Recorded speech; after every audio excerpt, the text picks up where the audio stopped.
Assalamualaikum warahmatullahi wabarakatuh. Nama saya Muhammad Jani Putra Kusuma. NIM saya 221430-106. Saya dari kelas C Asuransi Syariah semester 2. Di sini saya akan menjelaskan tentang Learning Journal Teori Produksi.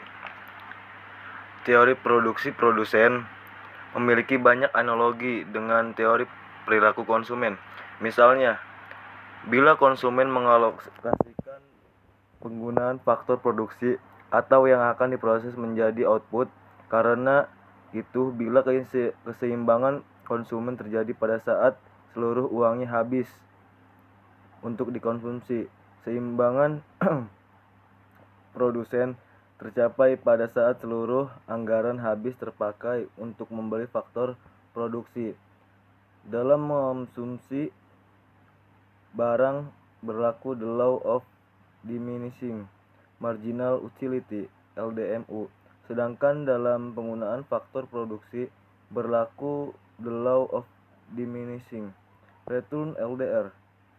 Produsen juga memiliki pengetahuan yang lengkap perfect knowledge atau faktor produksi yang dibelinya. Akhirnya, bila konsumen berupaya mencapai kepuasan maksimum, maka produsen berupaya mencapai tingkat produksi maksimum. Pemahaman kita mengenai perilaku konsumen akan memudahkan pemahaman mengenai perilaku produsen. 1. Dimensi jangka pendek dan jangka panjang. Dalam aktivitas produksinya, produsen perusahaan mengubah berbagai faktor produksi menjadi barang dan jasa.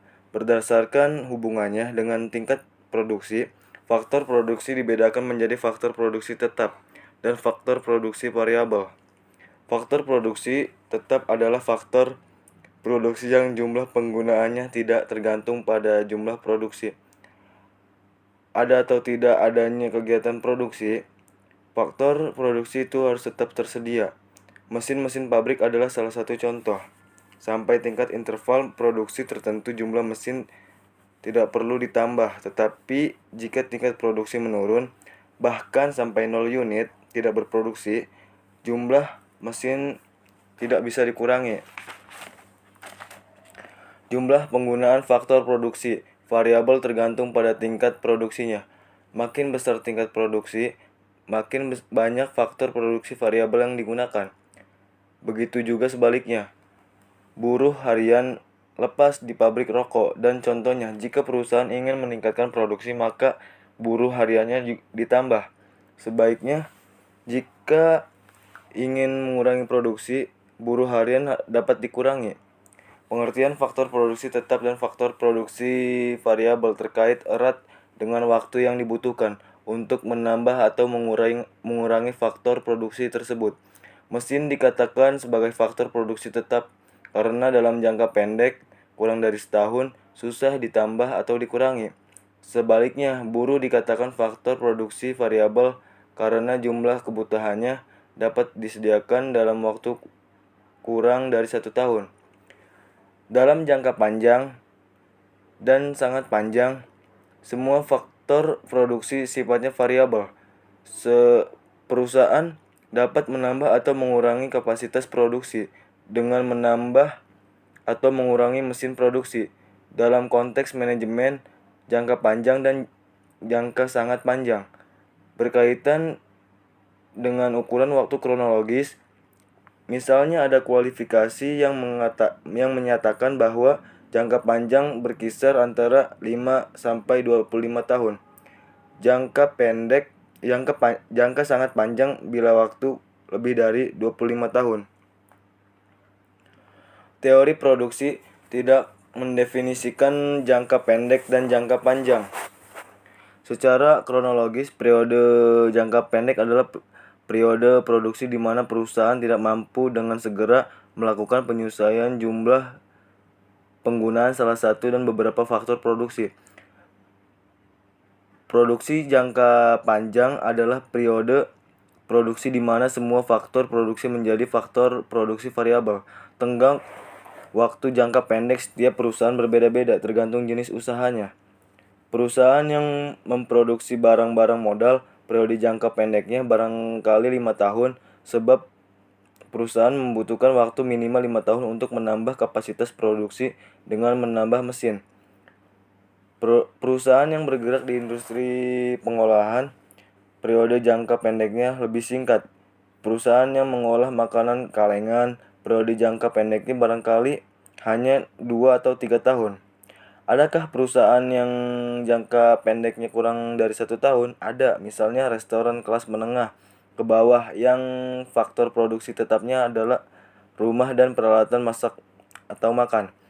Mereka mampu menyesuaikan kapasitas produksi dalam tempo kurang dari 1 tahun. Bahkan pedagang bakso keliling yang faktor produksi tetapnya hanya berupa gerobak dorong, mangkok, dan kompor. Periode jangka pendeknya hanya sebulan. 2. Model produksi dengan satu faktor produksi variabel. Sebenarnya, sangat jarang bahkan tidak ada proses produksi yang hanya menggunakan faktor produksi variabel. Pengertian produksi dengan satu faktor produksi variabel adalah pengertian analisis jangka pendek di mana ada faktor produksi yang tidak dapat diubah ketika mencoba memahami proses alokasi faktor produksi oleh perusahaan. Ekonomi membagi faktor produksi menjadi barang modal dan tenaga kerja.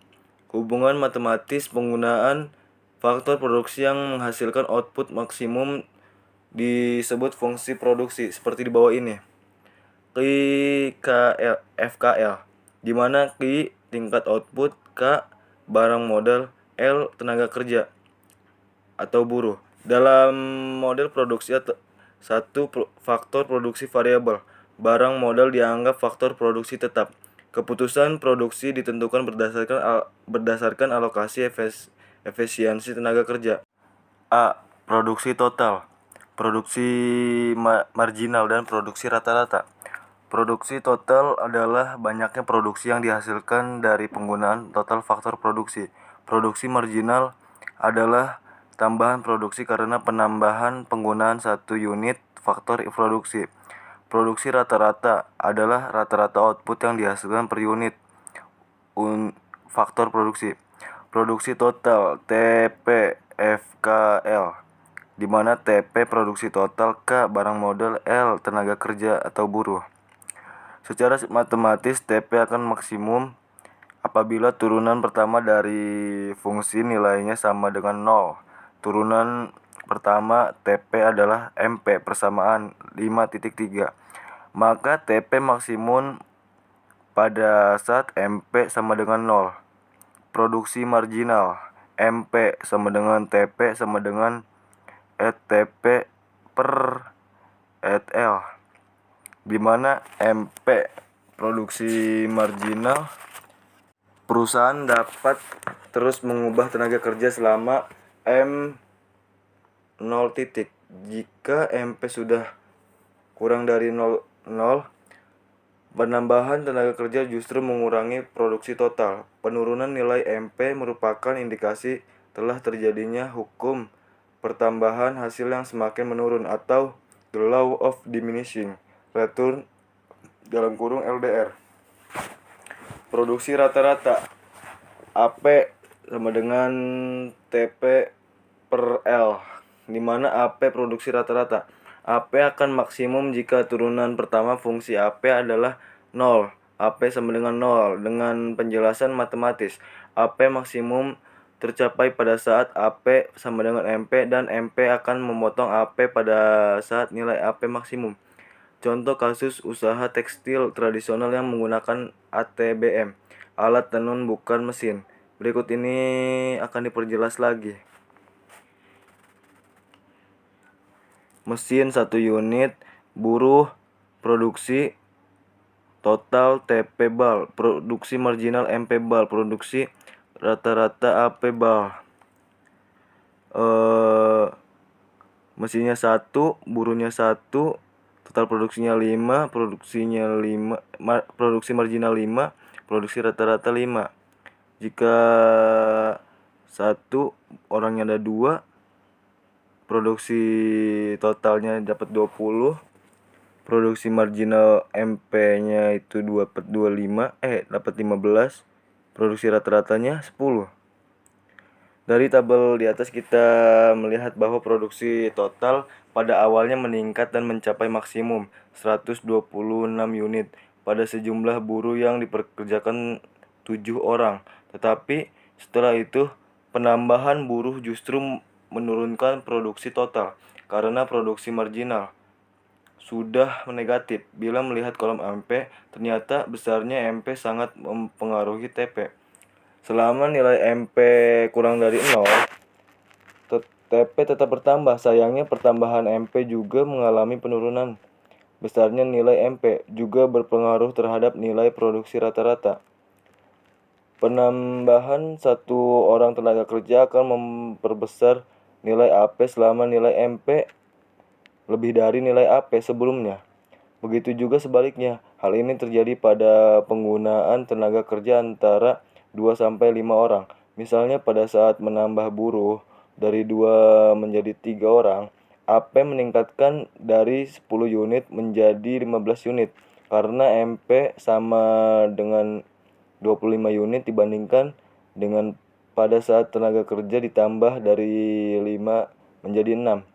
Tabel 51 dapat dipresentasikan dalam bentuk diagram 5.1. TP ternyata bergerak membentuk kurva yang mirip dengan huruf S, sehingga disebut kurva S. Hukum pertambahan hasil yang semakin menurun menyebabkan kurva MP terbentuk parabola sampai menyentuh sumbu horizontal. MP sama dengan 0 jika kurva MP telah lebih rendah dari sumbu horizontal. MP sama dengan penambahan tenaga kerja justru menurunkan produksi total menjadi negatif. Kurva AP bergerak sepola dengan kurva MP. Sebelum titik potong AP dan MP, nilai AP selalu di bawah MP. Setelah itu AP di atas MP. Nilai AP juga mengalami penurunan akibat pengaruh penurunan nilai MP, tetapi penurunannya tidak setajam MP, sehingga saat MP kurang dari 0, AP masih mungkin bernilai positif bahkan tidak pernah negatif. Apa yang telah diuraikan ketika menjelaskan kasus di atas merupakan prinsip umum dalam menganalisis proses alokasi faktor produksi yang efisien. Untuk kasus umum dan bila dianggap penambahan faktor produksi bersifat kontinu, kurva-kurva pada diagram 5.1 dapat diperhalus menjadi seperti pada diagram 5.2.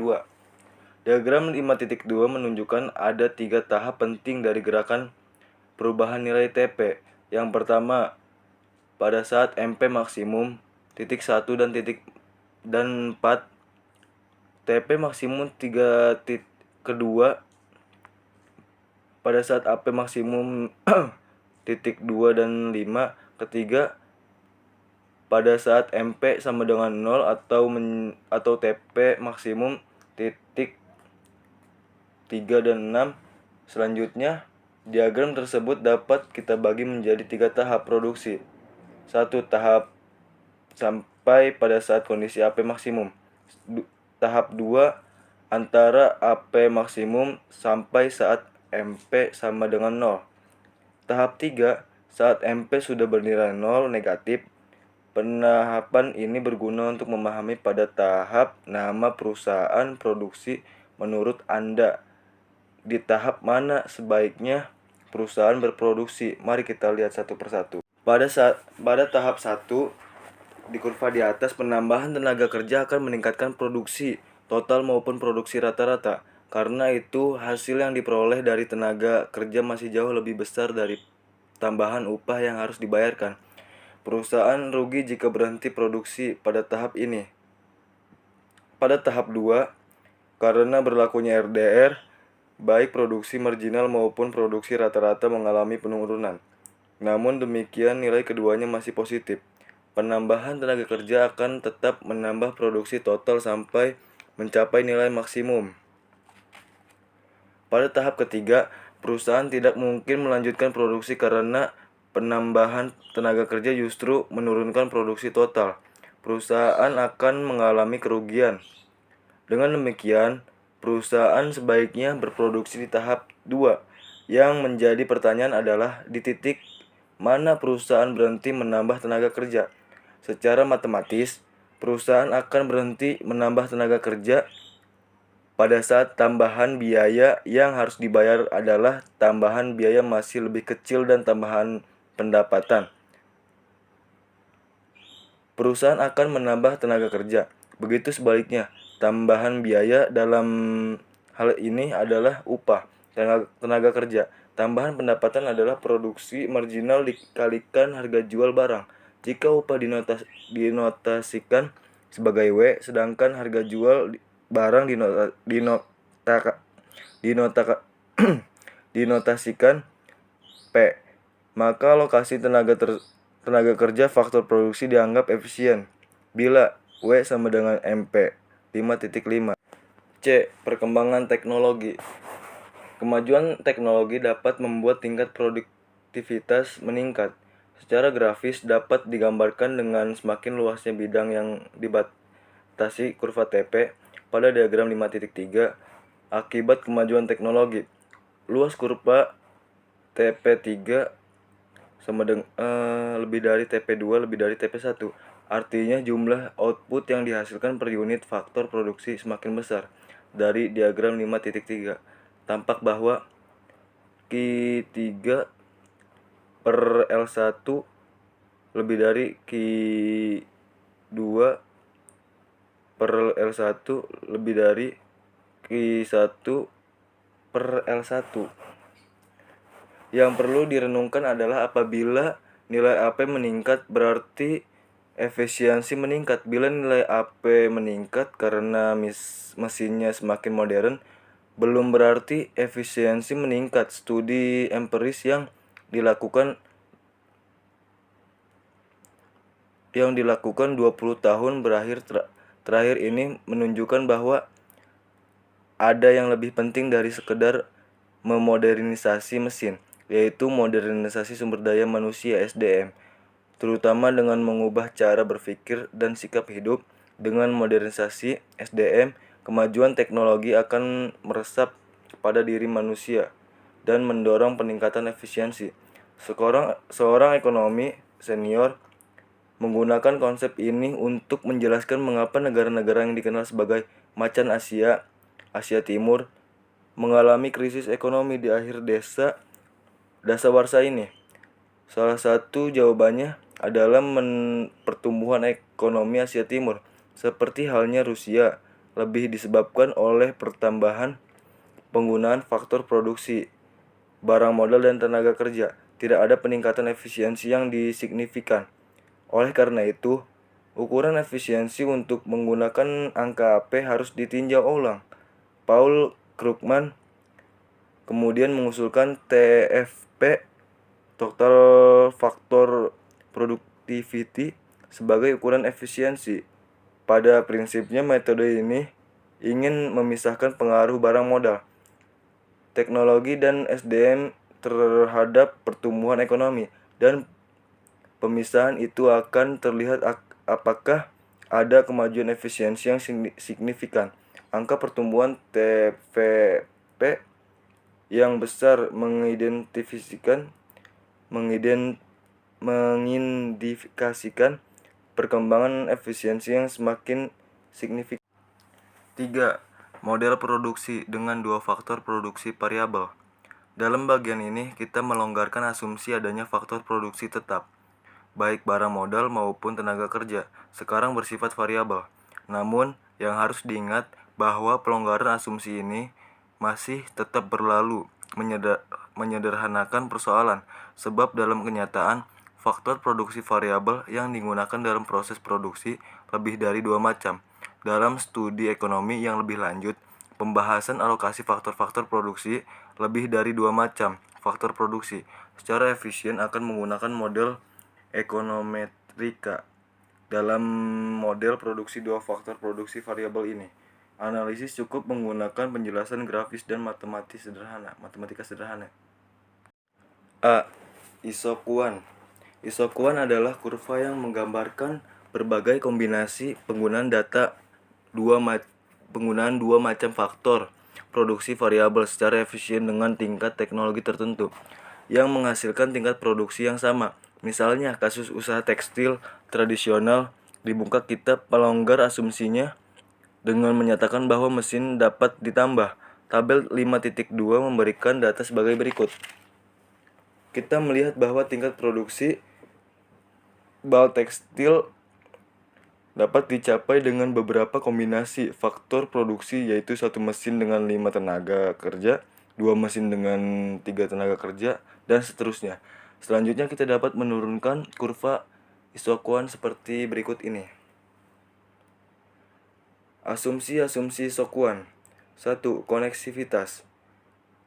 Asumsi koneksivitas adalah analogi dengan asumsi pada pembahasan perilaku konsumen, yaitu kurva indiferensi yang menurun dari kiri atas ke kanan bawah. Produsen dapat melakukan berbagai kombinasi penggunaan dua macam faktor produksi yang menjaga agar tingkat produksi tetap. Kesediaan produsen untuk mengorbankan faktor produksi yang satu demi menambah penggunaan faktor produksi yang lain untuk menjaga tingkat produksi pada isokan yang sama disebut derajat teknik substitusi faktor produk atau marginal rate of technical substitution MRTS.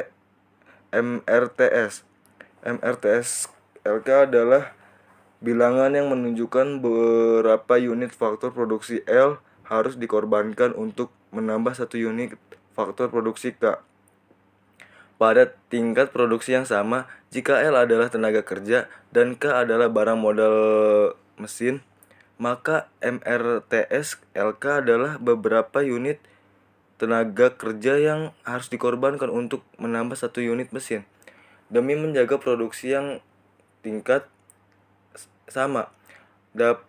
Dasar pertimbangan substitusi faktor produksi adalah perbandingan rasio produktivitas.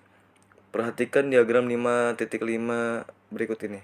Jika produsen ingin mengubah kombinasi faktor produksi dari titik A ke titik B, maka tambahan output karena menambah satu unit L adalah sama dengan produksi marginal L, MPL, dikali dengan perubahan L atau MPL, at L. Pengurangan output karena pengurangan faktor produksi K adalah sama dengan produksi marginal K, MPK, dikali perubahan K atau MPK karena bergerak pada isokuan yang sama, maka pertambahan output sama dengan 0, MPL 5.6, MPL sama dengan MPK 5.7. 2. Penurunan nilai MRTS, diminishing of MRTS. Sama halnya dengan konsumen, produsen menganggap makin mahal faktor produksi yang semakin langka. Itulah sebabnya mengapa nilai MRTS LK makin menurun, hukum LDR. Dalam kasus-kasus tertentu, nilai MRTS akan konstan atau 0. MRTS konstan bila kedua faktor produksi bersifat substitusi sempurna, perfect substitution.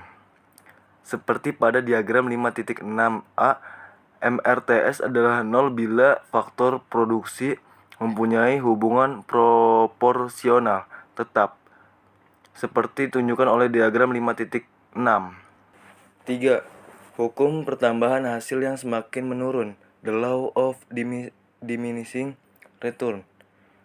Di muka telah diuraikan bahwa dalam penggunaan dua macam faktor produksi juga berlaku hukum LDR. Pada diagram 5.7, Q60, Q80, Q90 adalah isokuan dengan tingkat produksi masing-masing 60, 80, 90 unit. Diagram 5.7, himpunan isokuan.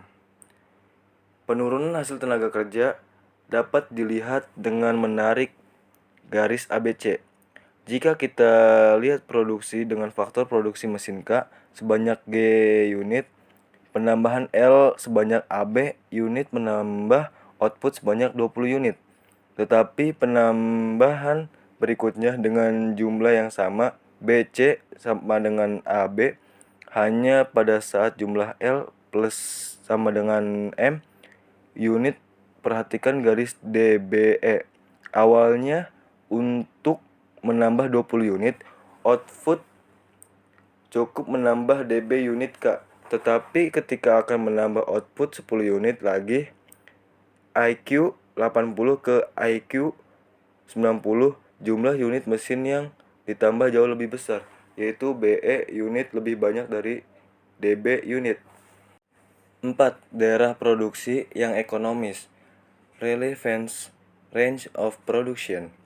Pada saat membahas model produksi satu faktor produksi variabel, telah disimpulkan bahwa daerah produksi ekonomis perusahaan adalah daerah tahap 2. Prinsip yang sama berlaku untuk model produksi dua faktor produksi. Diagram 5.8 menggambarkan bahwa batas antara titik A dan titik B adalah batas daerah produksi yang ekonomis, relevance range of production. Atau tahap 2, jika perusahaan berproduksi di luar batas area itu A ke C atau B ke D, penambahan faktor produksi tidak meningkatkan produksi. Garis AB merupakan daerah tahap 2. Diagram 5.8b menggambarkan jika perusahaan ingin melakukan ekspansi produksi, batas ruang gerak ekonomis adalah daerah yang diapit garis lengkung M dan N. Seperti kurva. Diagram 5.8 daerah produksi yang ekonomis. B.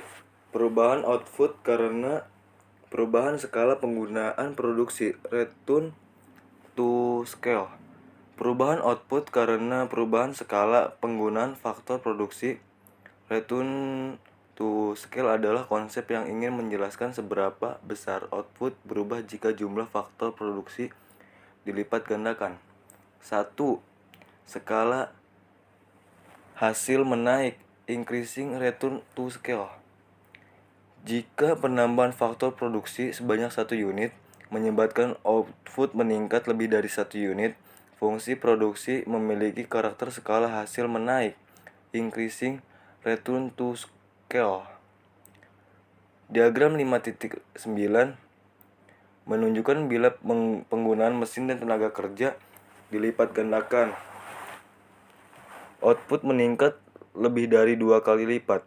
Pencapaian hasil ini dimungkinkan antara lain karena kemampuan manajemen dalam menangani produksi skala besar dan sinergi antara mesin dan tenaga kerja. 2. Skala hasil konstan, constant return to scale. Jika pelipat gandaan faktor produksi menambah output sebanyak 2 kali lipat juga,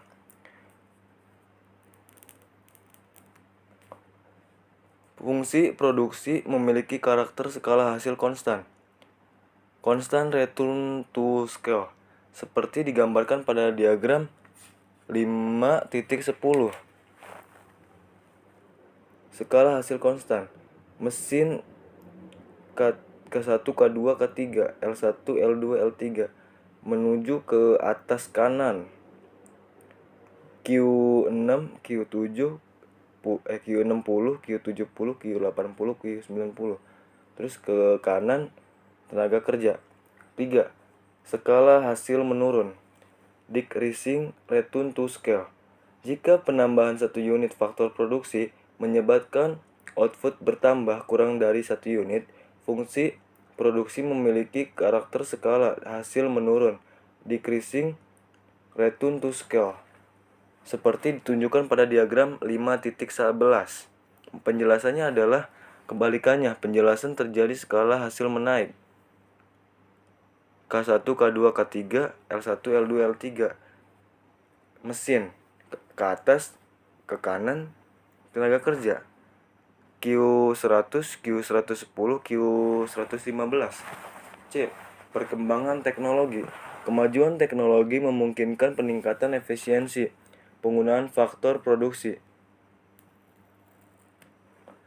Tingkat produksi yang sama dapat dicapai dengan penggunaan faktor produksi yang lebih sedikit. Diagram 5.12 menggambarkan hal tersebut.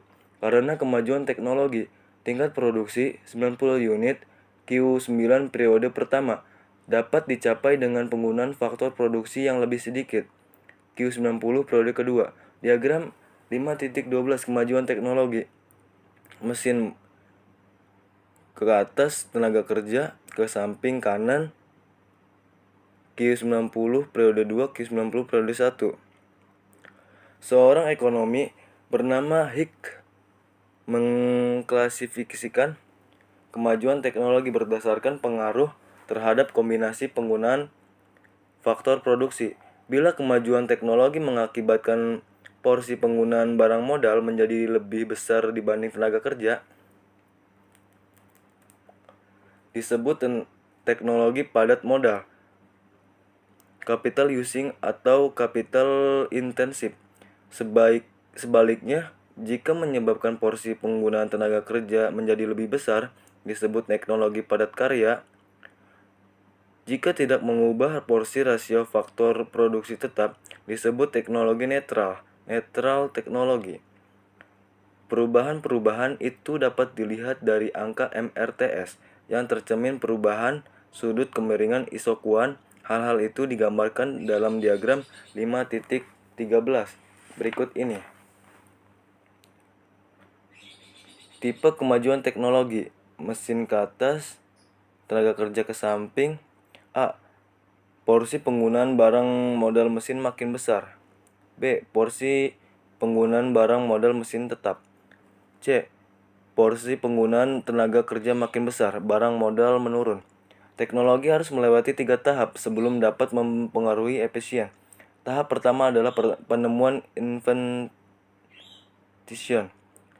Riset ilmu pengetahuan bertujuan menemukan teknologi-teknologi baru untuk memproses produksi. Tetapi hasil penemuan tidak ada artinya bila para produsen pengusaha tidak berani mengaplikasikannya dengan melakukan inovasi. Umumnya, hanya sedikit pengusaha yang berani melakukan inovasi awal, tetapi keberhasilan inovasi akan mengundang makin banyak pengusaha yang mau melakukannya.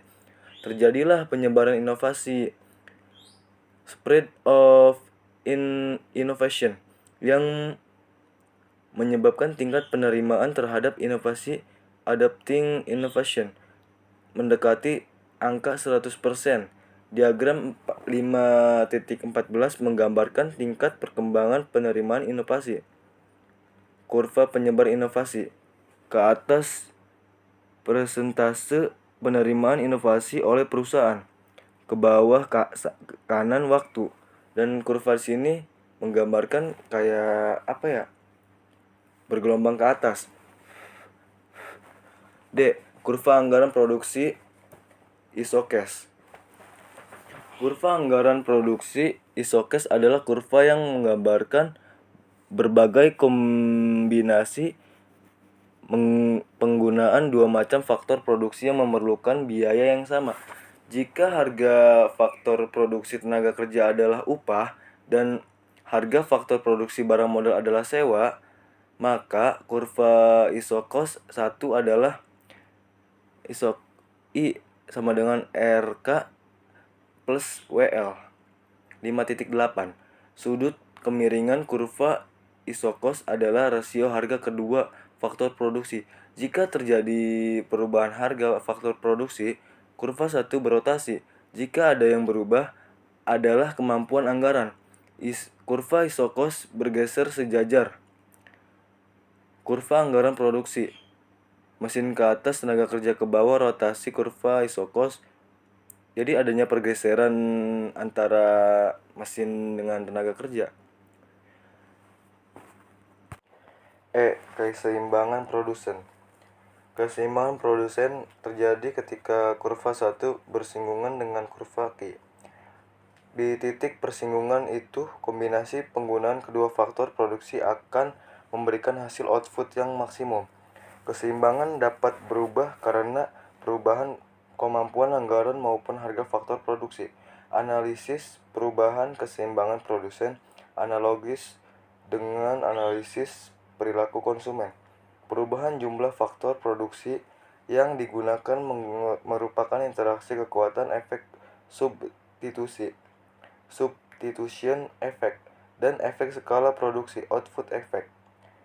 Karena itu, produsen juga mengenal faktor produksi inferior, yaitu faktor produksi yang penggunaannya justru menurun bila kemampuan anggaran perusahaan meningkat, kemampuan memproduksi meningkat. Misalnya, tenaga kerja adalah faktor produksi inferior. Jika tingkat produksi ditingkatkan, jumlah penggunaannya ternyata berkurang. Perusahaan lebih menyukai menambah barang mesin. Dalam mencapai keseimbangannya, produsen selalu berdasarkan prinsip efisiensi, yaitu memaksimalisasi output atau minimalisasi biaya, cost minimalization. Prinsip maksimalisasi output menyatakan bahwa dengan anggaran yang sudah ditentukan, dicapai output maksimum. Diagram 5.16 A.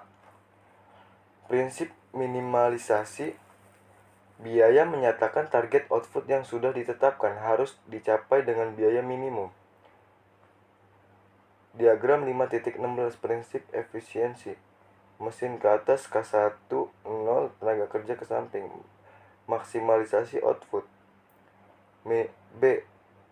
Minimalisasi biaya. Keputusan maksimalisasi output atau minimalisasi faktor produksi sangat tergantung pada tujuan atau misi yang diemban perusahaan atau lembaga. Perusahaan umumnya memiliki tujuan maksimalisasi laba, sehingga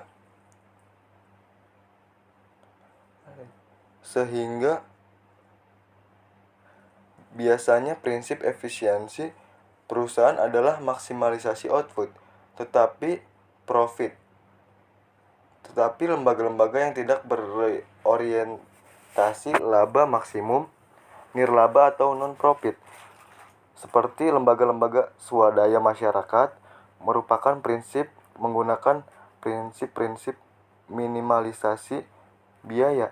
Misalnya, badan usaha milik negara (BUMN) yang bergerak di bidang penyediaan jasa publik tertentu menggunakan prinsip minimalisasi biaya.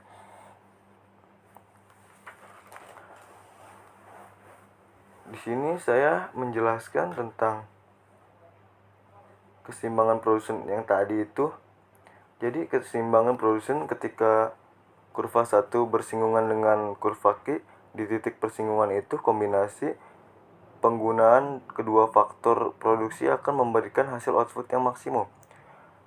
Keseimbangan dapat berubah karena perubahan kemampuan anggaran maupun harga faktor produksi. Analisis perubahan keseimbangan produsen, analisis dengan analisis perilaku konsumen. Perubahan jumlah faktor yang digunakan merupakan interaksi kekuatan efek substitusi, substitution effect, dan efek skala produksi, output effect.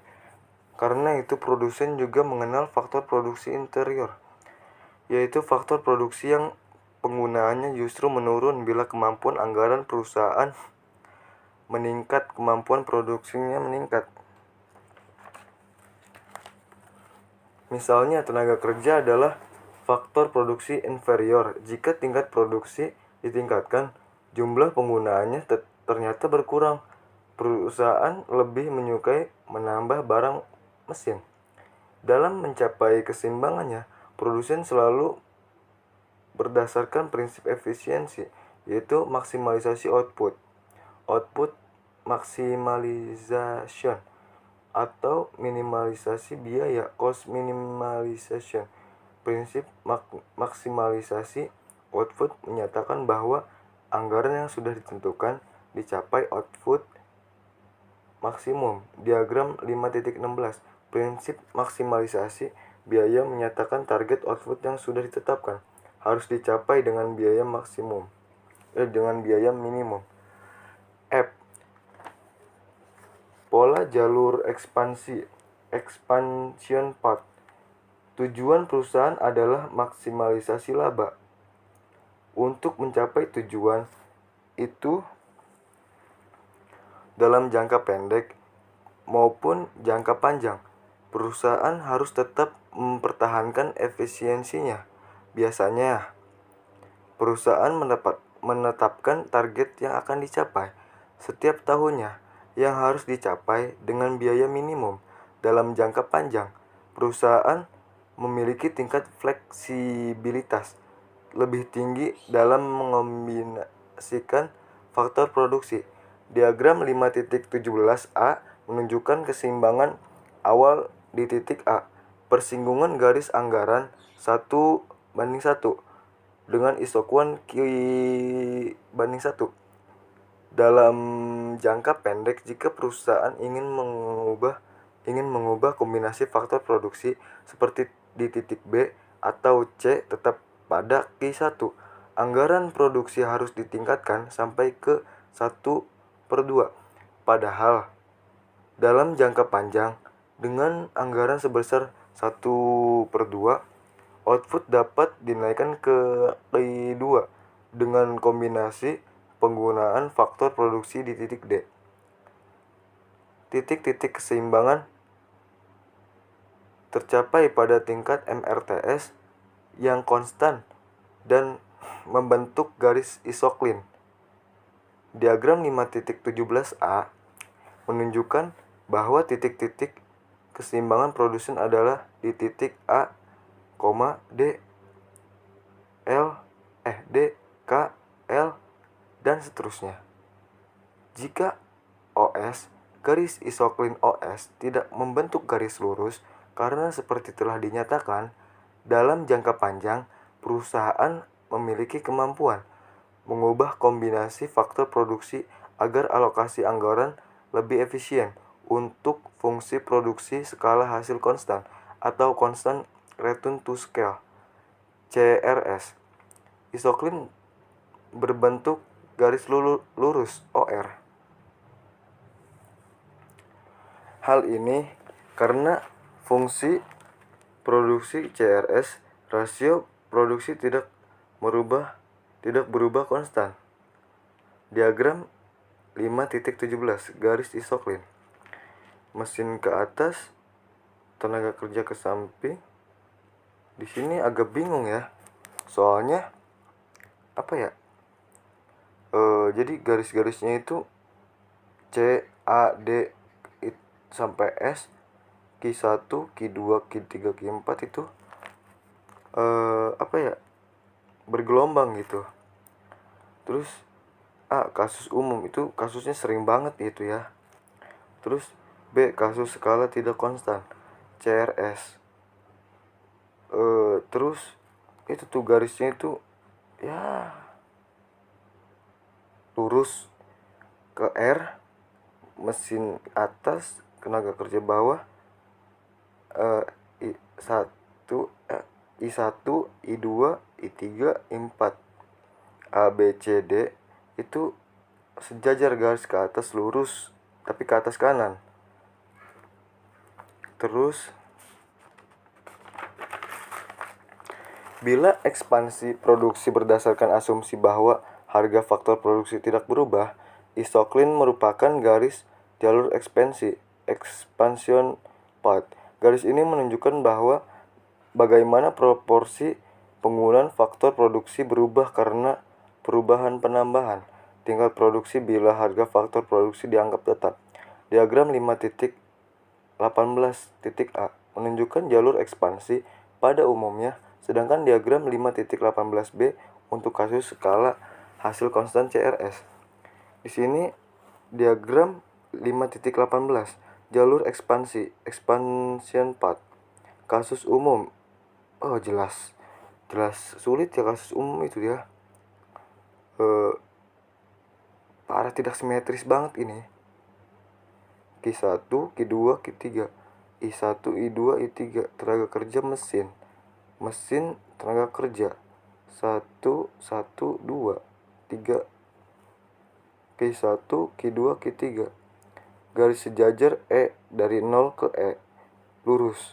Kasus skala hasil konstan. Produksi dan biaya produksi bagaikan keping mata uang logam bersisi dua. Jika produksi berbicara tentang nilai fisik, penggunaan faktor produksi biaya mengukurnya dengan nilai uang. Dalam ekonomi yang sudah modern, di mana peranan uang amat penting, maka ukuran efisiensi yang paling baik, walaupun bukan paling lengkap, adalah uang. Sesuatu yang efisien secara teknis belum tentu secara finansial dan ekonomi menguntungkan.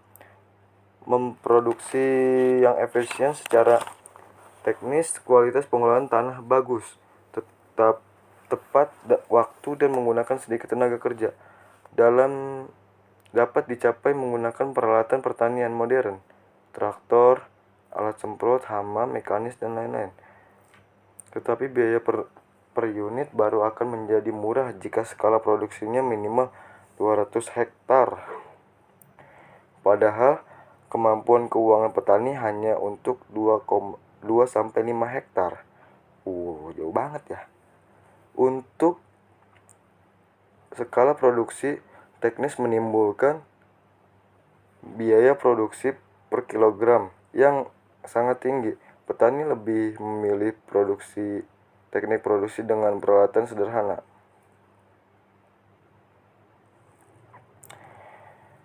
Perusahaan bergerak di pasar persaingan sempurna. Harga output ditentukan oleh pasar dan berapapun yang diproduksi akan terjual habis. Perusahaan tidak perlu merencanakan strategi penjualan. Yang harus dipikirkan hanyalah menentukan tingkat output agar biaya produksi per unit diminimumkan. Faktor produksi atau input yang digunakan adalah barang modal tenaga kerja yang bersifat variabel.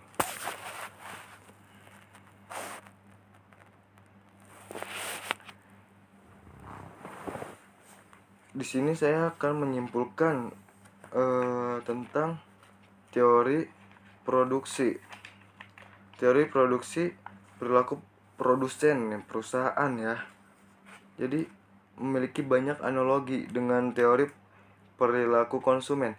Misalnya bila konsumen mengalokasikan penggunaan faktor produksi atau yang akan diproses menjadi output, karena itu keseimbangan konsumen terjadi pada saat seluruh uang habis untuk konsumsi. Keseimbangan produsen tercapai pada saat seluruh anggaran habis terpakai untuk membeli faktor produksi. Dalam mengonsumsi barang, berlaku the law of diminishing marginal utility, LDMU. Sedangkan dalam penggunaan faktor produksi, berlaku the law of diminishing return, LDR. Produsen juga memiliki pengetahuan yang lengkap atas faktor produksi yang dibelinya. Akhirnya, bila konsumen berupaya mencapai kepuasan maksimum, maka produsen berupaya mencapai tingkat produksi maksimum. Pemahaman kita mengenai perilaku konsumen akan memudahkan pemahaman mengenai perilaku produsen. Ada beberapa di sini. Ada 1, dimensi jangka pendek dan jangka panjang. 2, model produksi. 1, faktor produksi variabel. 3, model produksi dengan faktor produksi variabel.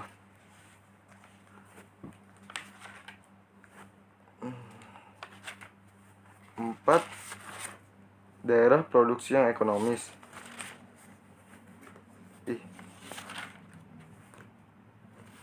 Iya benar. Dan seterusnya hingga F. Dalam aktivitas di dimensi jangka pendek dan jangka panjang itu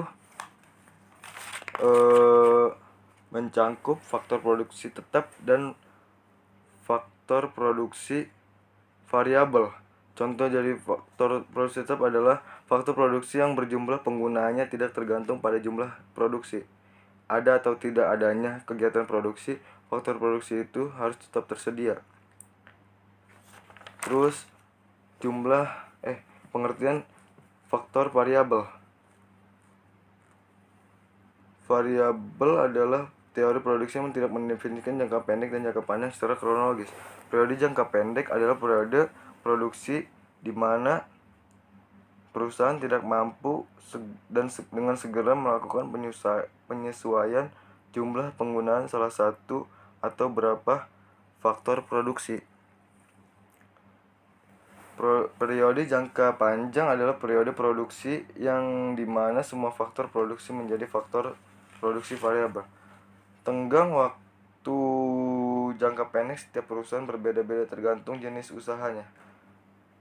Perusahaan yang memproduksi barang-barang modal, periode jangka pendeknya barangkali 5 tahun, sebab perusahaan membutuhkan waktu minimal 5 tahun untuk menambah kapasitas produksi dengan menambah mesin produksi yang bergerak di industri pengolahan. Periode jangka pendeknya lebih singkat, perusahaan yang mengolah makanan kalengan, periode seperti kongguan itu ya, kalengan. Banyaklah, jangan kongguan aja gitu. Produksi jangka pendeknya barangkali hanya 2-3 tahun. Ya begitulah, expired nantinya itu. Adakah perusahaan jangka pendeknya kurang dari 1 tahun? Ada, misalnya restoran kelas menengah. Ya, baru viral udah turun lagi itu. Yang faktor produksi tetapnya adalah rumah atau peralatan masak atau makan. Mereka mampu menyesuaikan kapasitas produksi dalam tempo kurang dari 1 tahun. Bahkan pedagang bakso keliling yang faktor produksi tetapnya hanya berupa gerobak dorong, mangkok, dan kompor. Periode jangka pendeknya hanya sebulan. Di sini nomor 2. Model produksi dengan satu faktor produksi variabel. Sebenarnya sangat jarang, bahkan tidak ada proses produksi yang hanya menggunakan satu faktor produksi variabel. Pengertian produksi dengan faktor variabel adalah pengertian analisis jangka pendek di mana ada faktor produksi yang tidak dapat diubah. Ketika mencoba memahami proses alokasi produksi perusahaan, ekonomi membagi faktor produksi menjadi barang faktor produksi yang menghasilkan output maksimum disebut fungsi produksi. Seperti di bawah ini. 1. Produksi total, produksi marginal, dan produksi rata-rata.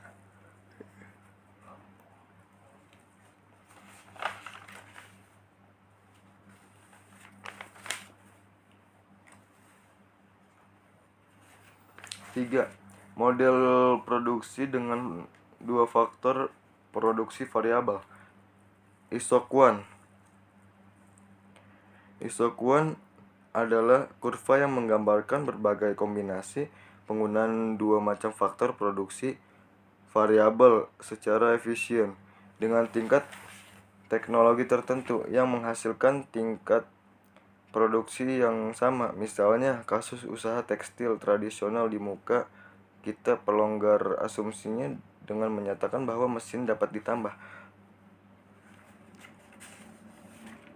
Terus asumsi isoquant. 1. Konveksitas. Asumsi konveksitas analogi dengan asumsi pada pembahasan perilaku konsumen, yaitu kurva indiferensi yang menurun dari kiri atas ke kanan bawah, downward sloping. Produsen yang melakukan berbagai kombinasi penggunaan 2 macam faktor produksi yang menjaga agar tingkat produksi tetap.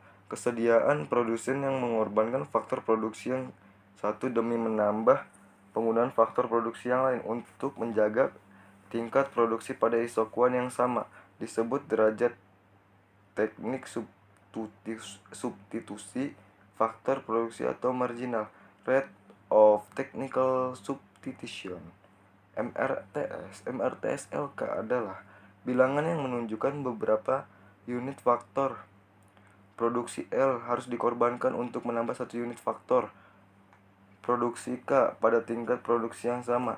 Jika L adalah tenaga kerja dan K adalah barang modal mesin, maka MRTS LK adalah beberapa unit tenaga kerja yang harus dikorbankan untuk menambah satu unit mesin.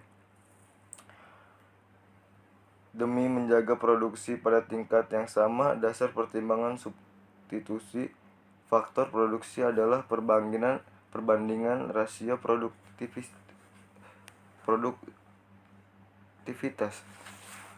Baik, dari kesimpulan tersebut kita tahu bahwa teori produksi itu ada dimensi jangka panjang dan jangka pendek, terus ada model produksi dengan satu faktor produksi variabel, terus ada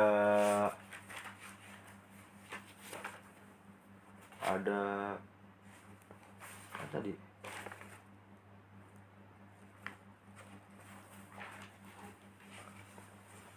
yang nomor 3 tuh ada tahap produksi, ada kurva anggaran produksi, ada perkembangan teknologi, ada skala hasil konstan, dan banyak yang lainnya. Keseimbangan produsen juga ada di sini, kurva-kurva juga ada, terus perkembangan teknologi ada, 3 tahap produksi ada, pola jalur ekspansi ada.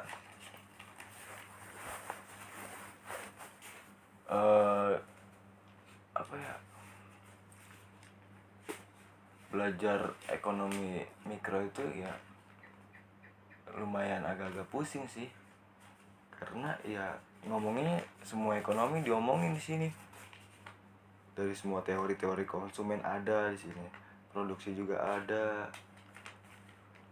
banyak ya. Cuma kita harus benar-benar tahu juga ya, karena kita di Fakultas Ekonomi dan Bisnis Islam. Kurva-kurvanya mungkin saya agak kurang menjelaskan kurva-kurvanya ya, sedikit saya juga belum tahu sih, agak kurang maksudnya mah tentang kurva-kurva itu, yang K1, K2, K3, L1, L2, L3, Q50, Q8, Q60, Q90, Q150, 220. Intinya saya masih belum paham di antara kurva-kurva ini tuh. Mungkin nanti bisa akan dijelaskan oleh dosen kita, Patrisna Taufik. Saya nggak bisa baca kurvanya dong. Kalau misalnya bisa baca kurvanya, saya akan jelaskan satu persatu kurvanya.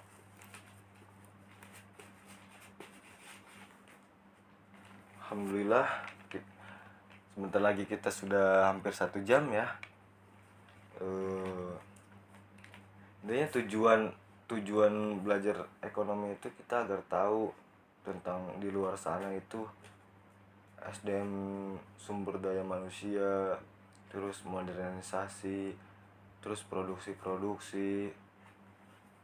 terus masalah-masalah ekonomi, terus pasar oligopoli, pasar persaingan monopolistik, terus faktor produksi tenaga kerja dan tanah, makro ekonomi, pengantar ekonomi 2, perhitungan pendapatan nasional, hingga teori konsumsi, teori investasi, interaksi dengan dunia internasional, uang dan lembaga keuangan, siklus ekonomi, inflasi dan pengangguran, analisis keseimbangan, kebijakan moneter, kebijakan fiskal, sistem ekonomi, suatu perbandingan sistem ekonomi Indonesia dengan negara lain.